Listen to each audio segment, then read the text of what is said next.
I am Ajibintu Drame, and this is QTV Midday News coming to you live from our studios on Keraba Avenue, and thanks for joining us. Our top stories. President Barrow, candidate of the NPP-led Grand Coalition, on Saturday held his first meeting in the Upper River region at Gambisara in the Jimara district. While addressing a crowd of thousands of supporters in Basse, President Barrow revealed his intention to put an end to illegal migration by creating more job opportunities for the youth and another to help end the importation of rice. The Gambia Armed Forces on Sunday observed Remembrance Day in honor of war veterans to honor armed forces members who died in the line of duty. Those were our main headlines. Now the news in detail.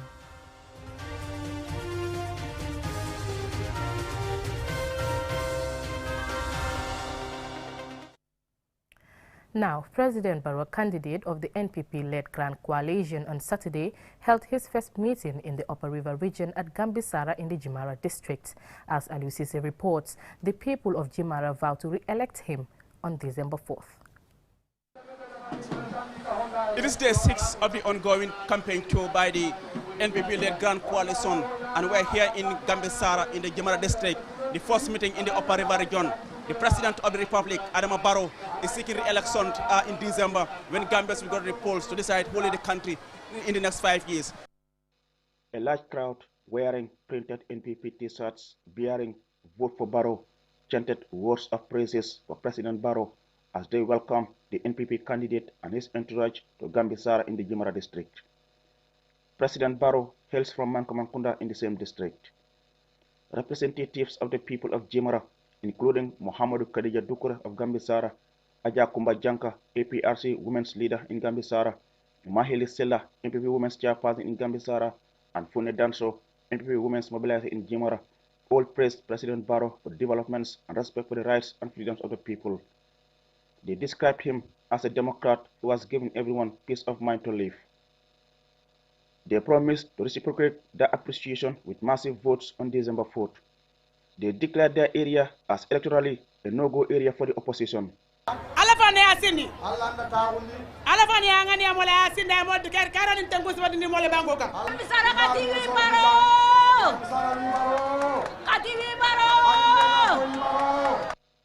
Musa Yali Bacheli, founder of the Gambia Action Party, highlighted the numerous developments ushered in the Upper River region, such as the Laminkoto Pasamas Road, the Basse Fatoto Koina Road, and the bridges.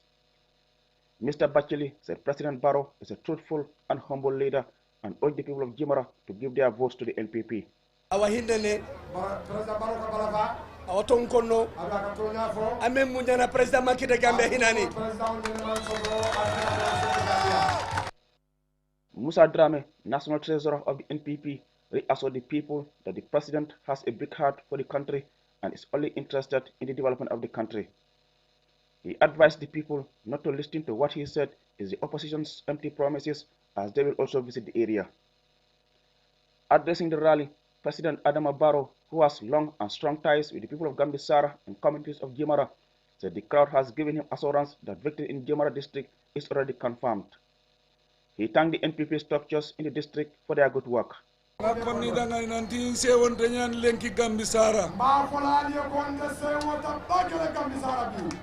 Nankun kananu din menjangu mba volantero din kanun tawye ngaruke mitini golle khore adabari mitini kedi ngalonne ayedo bu bale kan miti wota dan ndemi mitine nyana Gambisara yo sabenci ko nal tamiti wota Gambisara bar lenki ngara ko wara Gambisara bar men Gambisara bi njimme sawke nande Gambisara pare akatta on the 4th of December 2020. President Barrow says he is not campaigning in URR as his work in the region is enough justification of his developments. Nonetheless, he promised more life-changing projects if re-elected. He urged them to ignore his opponents as he warned the people of Jimara not to vote for candidates whose main agenda is revenge and to further divide the country. He said the country needs unity to develop, something he vows to champion. Reporting for QTV News from Basse in the Upper River region, I am Alusise. President Barrow has revealed his intention to put an end to illegal migration by creating more job opportunities for the youth and in order to help end the importation of rice. He made the announcement while addressing a crowd of thousands in the provincial town of Basse on day 6 of his ongoing campaign tour. Aliou Cisse is traveling with the president and he now reports. At his Basse rally on Saturday night, the Gambian leader and NPP-led coalition presidential candidate President Barrow said many youths continue to embark on the risky journey in search of supposedly better opportunities in Europe. However, this has led to the loss of many lives. He reveals that, among other things, as part of mechanisms to end the societal menace of irregular migration, his government is going to explore the fishing sector, which has the potential to create thousands of jobs, thereby encouraging the youth to stay home. President Barrow said the fishing sector is dominated by non-Gambians, and this is something his government intends to change. He announced that a $50 million project has been secured to purchase fishing trawlers, provide training for young people to be professional fishermen, improve the fishing landing sites, and construct storage facilities. ko hoɓɓe ɓe gawata liɗi nder Gambia mbiɗa jogii maayo ngoɗi heewi liɗɗi ko ɗum waɗi ɓen keeɓi $50 million on projet ari pour wallude sukaaɓe min cooɗa laaɗe min cooɗa jaraji min cooɗa bagage kala ko awirte liɗɗi a yiyat wondema sukaaɓe men ɓe ɓe mbawi hen ɓe mbaɗa ɓe train ɓe natta e awa liɗɗi ɓe mbawa nafde koye maɓɓe ɓe mbawa nafde famille ji maɓɓe ɗum noon kadi yaagol baaduye kadi ɓe mbaɗa ɗum éliminer indi Gambia. President Barrow expressed satisfaction with the developments that have already transformed the area. Basse naaɓe ko jejjitanooɓe kono hannde Gambia fof timi Basse, Gambia fof anndi Basse, Gambia fof anndi Basse gollaaɓe. On agriculture, he said an $80 million agriculture project has been secured to help end the importation of rice, this country's staple food, in the next few years. On the energy sector, President Barrow revealed that Basse will be connected to the Senegal electricity grid before the end of this month to ensure 24 hours electricity supply. On health, he informed the crowd that 24 health facilities are being constructed and over 20 are undergoing transformation. The government, he said, will bring highly trained doctors from Cuba to serve in the country's health facilities. He also reveals that the Brikama OMVG substation will be connected to the already inaugurated summer substation by next month to ensure reliable power supply for the people of the Greater Banjul area. Seluba, Alcalo of Basse, Awa Cham, Women Mobilizer, Mari Konate, NPP District Chairman, Alaji Bajoko Dukre, APRC Regional Chairman, Mohamed Magazi, National Assembly Member for Basse Constituency, and Bubu Drame, NPP Regional Chairman, were unanimous in thankful to the Barrow government for the numerous projects in the area. Excellency President Adama Barrow. His Excellency President Adama Barrow. A manque politicien di. Kanko na politicien de. Do kula. Kanko ko Kedigame seda wonni mana Your Excellency Mr. President. Angana giri koina ma kaso, angana giri sare bojo ma koina, angana giri demba kunda ma sare ngai, sere suntat nandanga ni President Barrow ola hikay. Dunya Barrow le buga. Bebe na President Barrow. His Excellency Ogolide.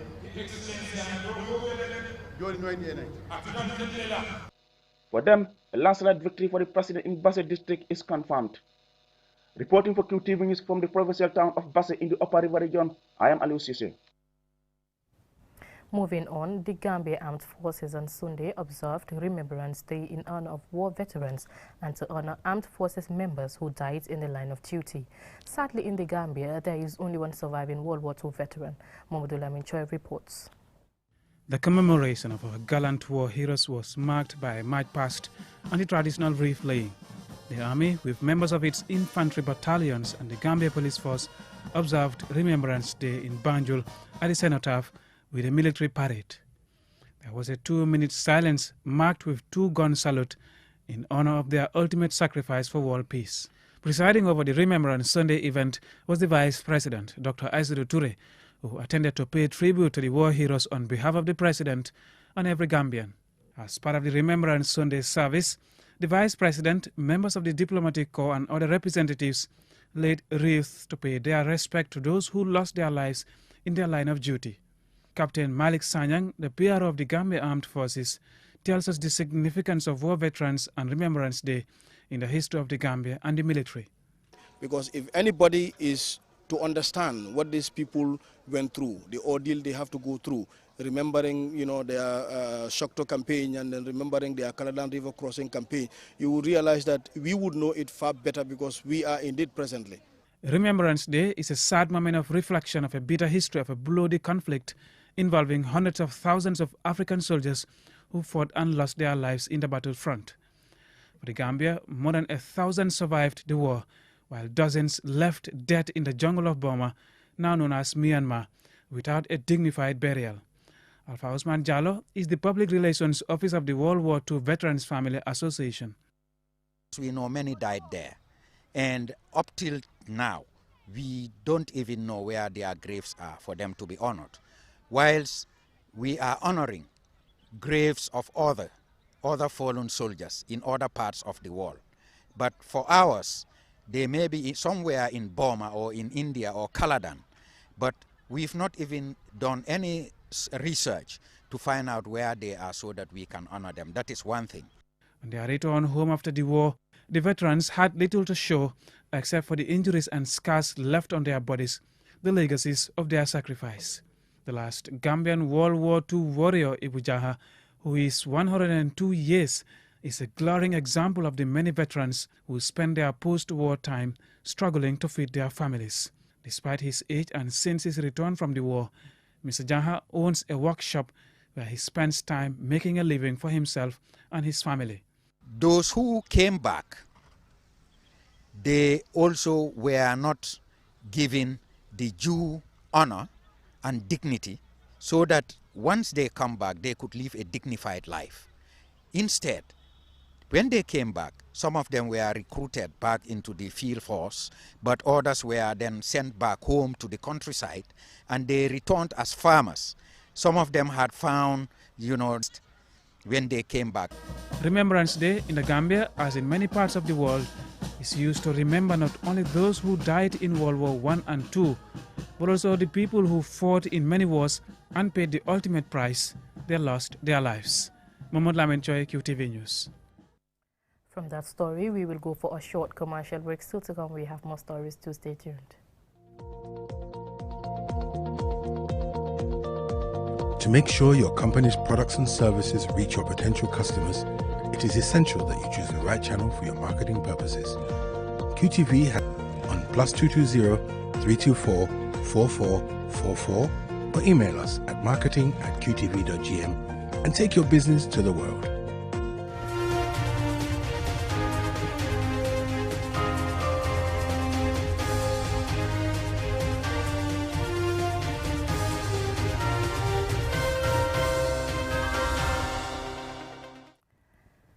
Welcome back.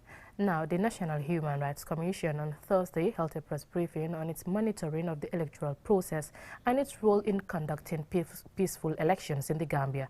Abibatu Sise reports.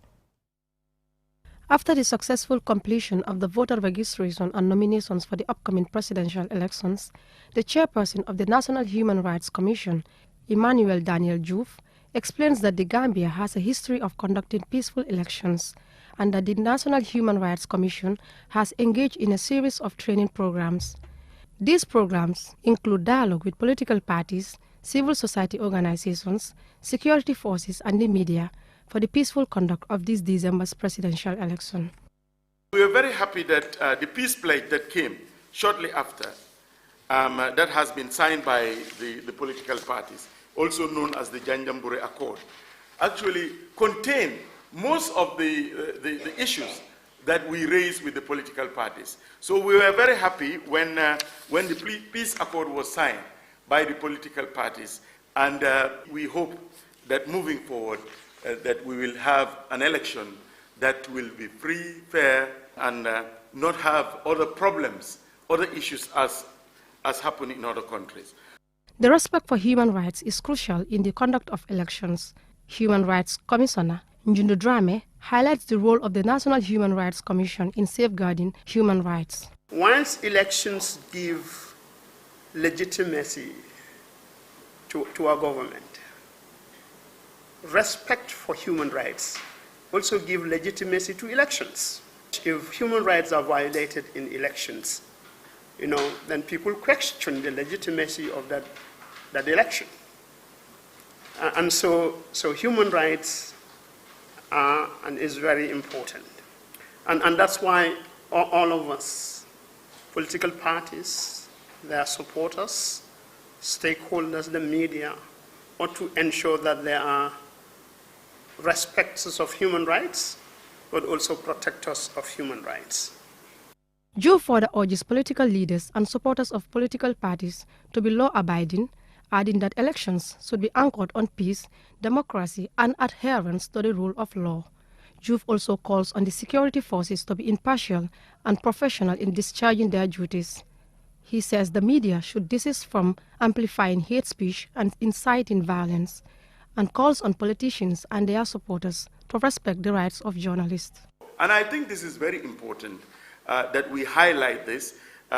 When we talk about rule of law, when we talk about due process, we're saying that everybody must follow the law. We derive our authorities from the law, from legislation, from the Constitution. And this is what it's meant by rule of law. And I think it's important that we keep on emphasizing this. The citizens of this country must be law-abiding. That is a must. Chairman Juve says the Commission condemns children participating in political campaigns and rallies. The National Human Rights Commission was established by an Act of Parliament in 2017 to protect and promote human rights in the Gambia. For QTV News, I am Abibatu Sise.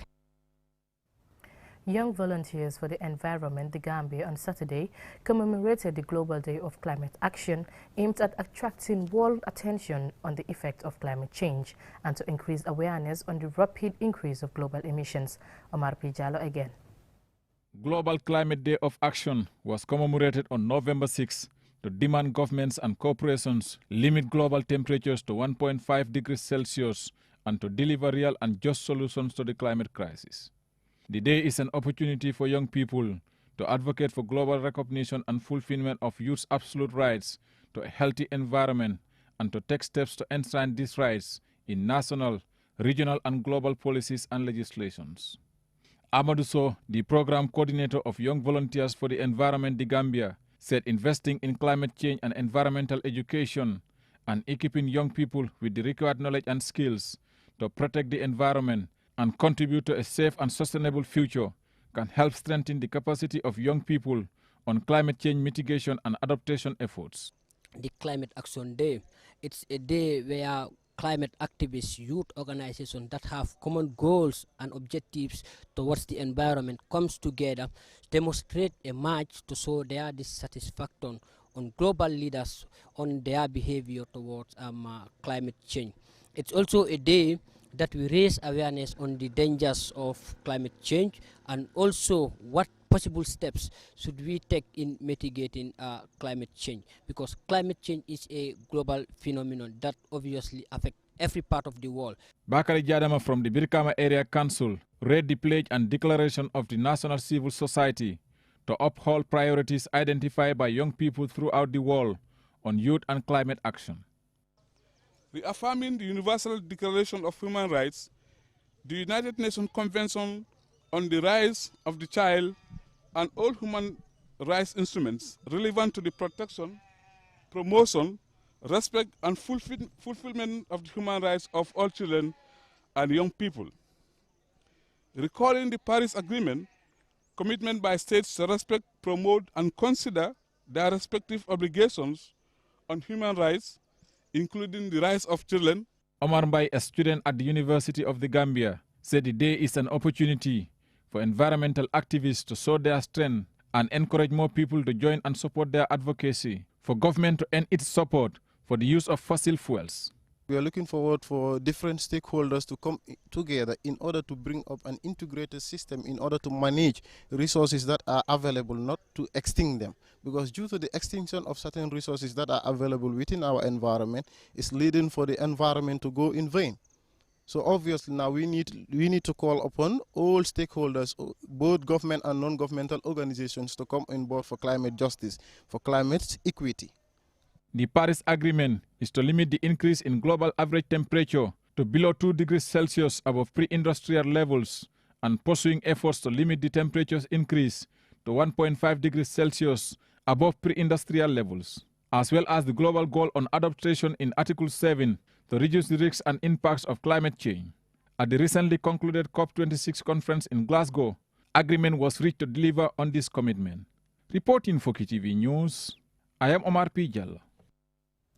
The Board of Directors of the NAWEC Cooperative Credit Union on Saturday held their annual general meeting for the financial year 2020 with the theme Promoting Financial Inclusion During a Pandemic, Balancing Profitability and Social Responsibility. Omar P. Jallo reports.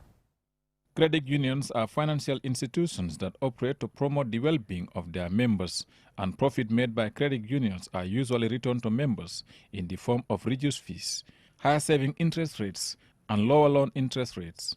Tijan Mane, the chairman of NAWEC Cooperative Credit Union, reveals that as at December 2020, their total assets increased to $131,341,924 compared to $116,518,225 in 2019, representing 12.7% growth, adding that membership also increased from 1,924 in 2019 to 1,967 in 2020, including group associations and common bond members. The board continued to contribute to on loan settlement guarantee, that's LSGS, to secure the loans of our members in the event of death or permanent disability. During the year, we offset the loan balances of 10 of our deceased members to the tune of $529,750.26 butut. The savings of these deceased were refunded fully to their families. Nani Juara, the managing director of NAWEC, urged members to increase their monthly saving, minimize withdrawals, increase their sales, and make good investment with their loans. Credit unions' focus is not on profitability, but to support members, their families, and communities that they operate within. As a founding member and one-time chairman of the NAWEC Cooperative Credit Union, I can attest to the fact that the union has indeed supported and continue to support all members in changing their livelihoods.